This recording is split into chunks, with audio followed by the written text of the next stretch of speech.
NITIN ISUA NEN Midangte hun mang tu zong te ni thar chibai kan bok le cheu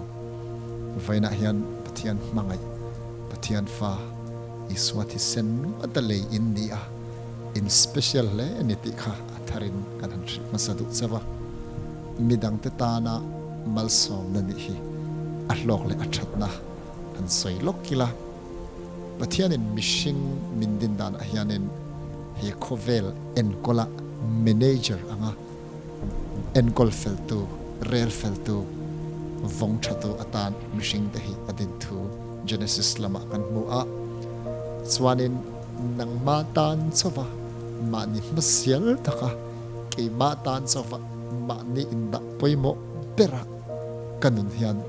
pathian min siam chanang kanun chwa pui zo lo ti na ni a chumi awang chuanin ma ni tan chowa nong te hian kan choril lam nuna kimlo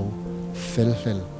dik thelo hi soi chuak em lo pun aru khian chori la hen kan tor ru keu hlova amma ro chu kan nei wangte kan fel em wang po ni chuang lava midangte kan ma atran pui the to rem chang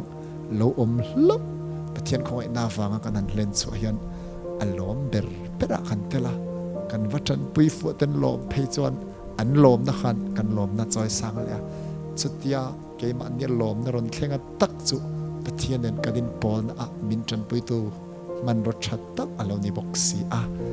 chung ril nun hlim ril ru ha dam nun eng thol midangte tan an nung thin te hi he khovel dam lai shem mun lung chia thak tia mitam takin an lo ka thlang kha leiwan ram tia ale lam zong takalo mang tu te an ni le te theya ti chuanin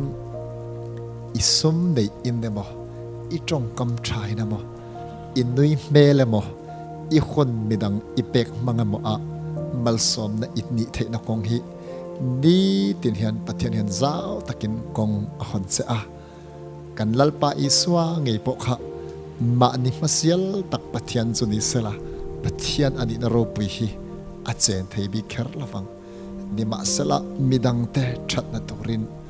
ami sola bo to te tlan chu anana anun na chu ngai ne pathi khop hiala ma ni a in phat na ra chu choi moi na sang ber lal thu thleng ro pui ber ming chung nung ber pa pathian in apeta ang khanin ke ni po midangte ta na malsawm na ni tora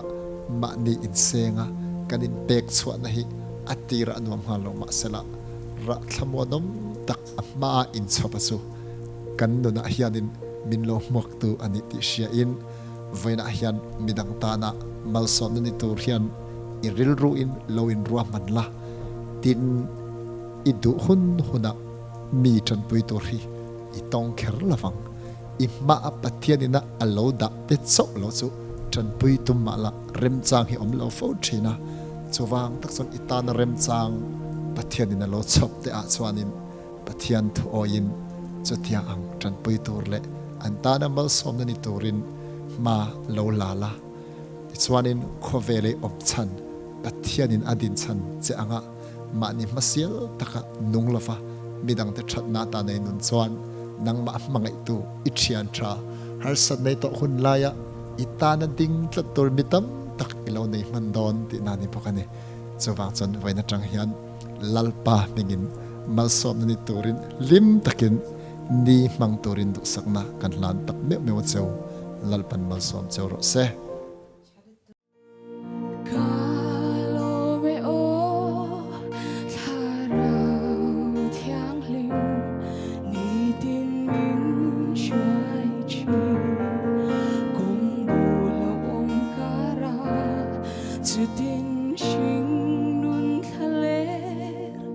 Jin kong